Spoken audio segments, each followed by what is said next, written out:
खुशाल लांजेवार यांनी आज पत्रपरिषद घेऊन असे तुमच्यावर आरोप लावले आहे की तुम्ही त्यांची जी दुकानं आहेत ते जबरदस्तीने गुंडा प्रवृत्तीचे लोक आणून खाली केली आहे. काय म्हणणार तुम्ही? ह्या चोराच्या उलट्या बोंबा म्हणता येईल याला. कारण मी पहिले माझा परिचय देतो. मी ईश्वर नामदेवराव धिरडे, घरमालक. खुशाल श्रीरामजी लांजेवार हा किरायेदार म्हणून नोव्हेंबर 2020ला आम्ही त्याला किरायेदार म्हणून ठेवलं. सायकल एजन्सी नावाने, लांजेवार सायकल एजन्सी नावाने त्यांनी दुकान उघडलं. या दुकानापासूनच 500 मीटर अंतरावर त्याचं एक जुनं दुकान आहे, याच नावाने दुकान आहे. परंतु 2020 साली माझ्या मुलाला फर्स्ट इयरला गेलेला आहे आणि त्याला काहीतरी जॉब पाहिजे, कुठला तरी काही व्यवसाय पाहिजे म्हणून तुम्ही मला द्यावा विनवण्या केल्या. माझ्या घरी हे जवळपास 12-13 वर्षापासून माझी ही जागा रिकामी होती आणि मला किरायाने द्यायचं नव्हतं. परंतु एक मराठी माणूस कुठेतरी वाढतो आहे आणि मराठी माणूस वाढला पाहिजे, व्यवसायामध्ये पुढे गेला पाहिजे म्हणून मी त्यांच्या त्या गोड बोलण्यामध्ये आलो आणि नोव्हेंबर 2020 साली त्यांना किरायाने दुकान दिलं आणि 2003 वर्षाचा ॲग्रीमेंट केलेला होता. ॲग्रीमेंट संपण्याच्या पूर्वी मी त्यांना नोटीस पाठवली की माझं हे खाली करून द्या, कारण की त्यांनी 3 वर्षाकरता मला मागितलेलं होतं. परंतु त्यांनी मला सांगितलं की मी काही खाली करून देणार नाही. जर मला 25 लाख रुपये दिले तर मी एका झटक्यात खाली करून देईल. मी म्हटलं माझा किरायाच तेवढा नाही. मी जेव्हा 15,000 रुपये 16,000 रुपये किरायाने मी तुला जेव्हा दिलेलं आहे तेवढा मी किरायाच घेतला नाही, ते 25 लाख रुपये खाली करण्याचे कसे काय देऊ? तर तो म्हणाला मग तुला जे काही बनते ते करून टाक, मी खाली करणार नाही. कोर्टामध्ये जा, मी 10 वर्ष पाहून घेईल, 10 वर्ष असेच काढून घेईल कोर्टामध्ये, परंतु तुझं खाली करणार नाही. मग नंतर मी माझ्या अनेक मित्रांकडनं, चांगल्या परिचित अशा मित्रांकडनं, चांगल्या लोकांकडनं त्यांना समजवण्याचा प्रयत्न केला. ते लोक समजवायला गेलेत त्यांना, परंतु त्यांनी एकच सांगितलं की जर मला 25 लाख रुपये दिले तर मी लगेच खाली करतो. त्यांना सांगावं की नाहीतर मग मी खाली करणार नाही. परंतु मग मी नंतर त्यांच्याशी संपर्क साधला. म्हटलं 25 लाख रुपये भाऊ एवढे देऊ शकत नाही.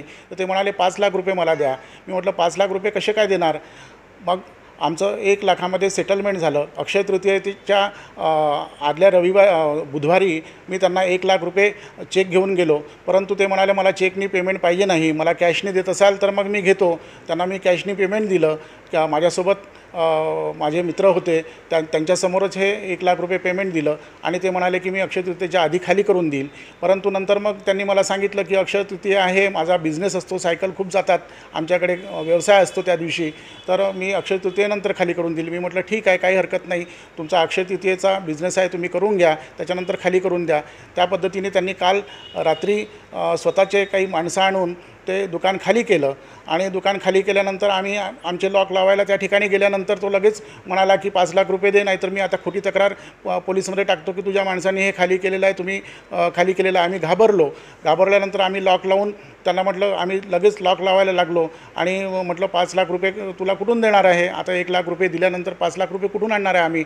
तर तो म्हणाला की नाही, ते खोटी तक्रार करील आणि तुला मी त्या केसमध्ये फसवील. कारण की याच्याही आधी जेव्हा सर्वात पहिले महाकाळकर सभागृहाच्या समोर याचं जे दुकान होतं त्या ठिकाणी सुद्धा त्या घरमालकाला यांनी त्रास दिला. नंतर आम्हाला ह्या सगळ्या गोष्टी माहीत झाल्या, त्याच्या आधी काहीच माहिती नव्हत्या.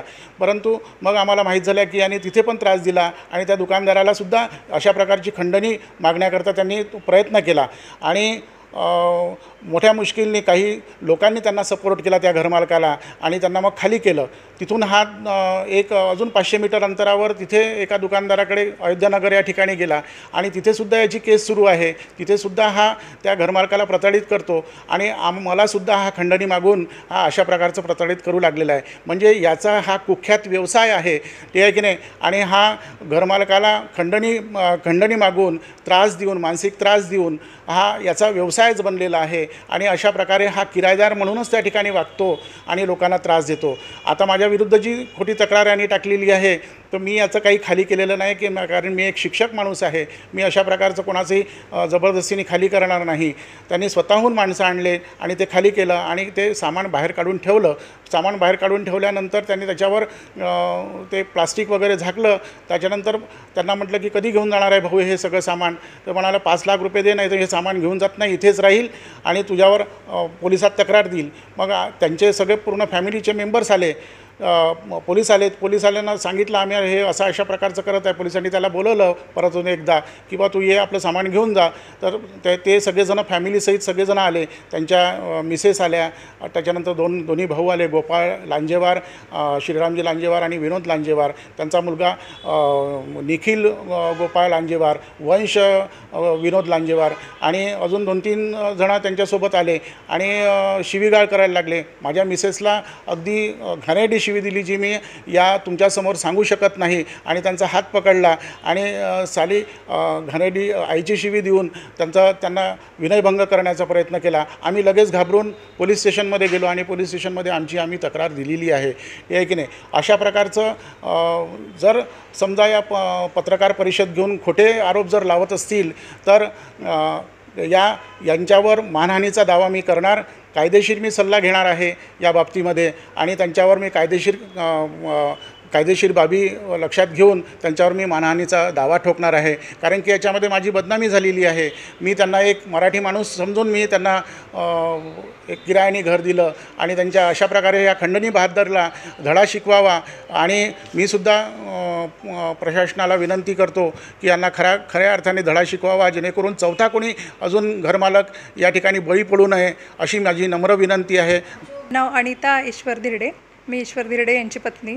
आमच्याकडे जेव्हा ही घटना घडली तेव्हा मी खाली यांच्यासोबत होती आणि आम्ही जेव्हा गेलो त्यानंतर यांचा पूर्ण परिवार तिथे होता. आणि त्यानंतर आम्ही जेव्हा लॉक करत होतो तिथे त्यांचा मोठा मुलगा